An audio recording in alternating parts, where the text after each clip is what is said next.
62 anyos nga kawani sa Cebu City Government namatay tungod sa COVID-19. Samtang konsihal na alarma sa pagsaka sa mga namatay sa mga Pinoy-anan. Aniya ang report.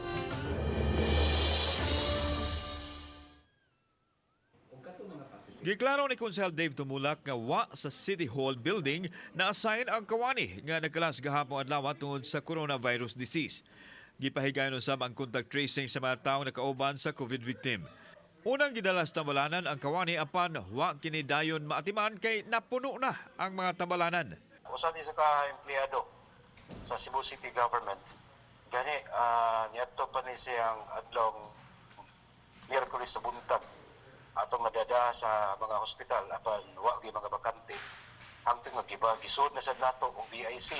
Samtang gikaalarma ni Konsehal Tumulak ang pagsaka sa mga gidaghanon sa nangamatay dito silang Pinoy-anan base sa report ngayon nadawat sa mga punerarya. Ang mga namatay halos mga tiguang na 15 na kasinati og ubo ug naglisod sa paginhawa.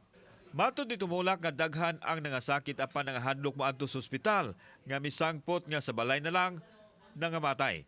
Mao ni ang ato ang report no ngadto sa City Hall. Okay. Base sa data na atong nakuha gikan sa mga punerarya.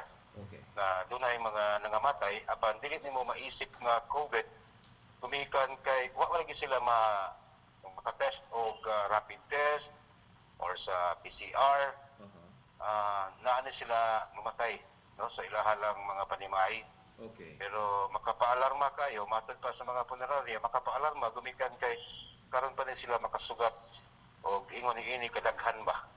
Sa Pigasbahin, gikumpirmar sa konsehal nga adunay 8 ka mga paramedics sa mga ambulansya ang nagpositibo sa COVID-19. Kauban si Marlon Milgaso, ako si Alan Domingo. Balitang Bisdak.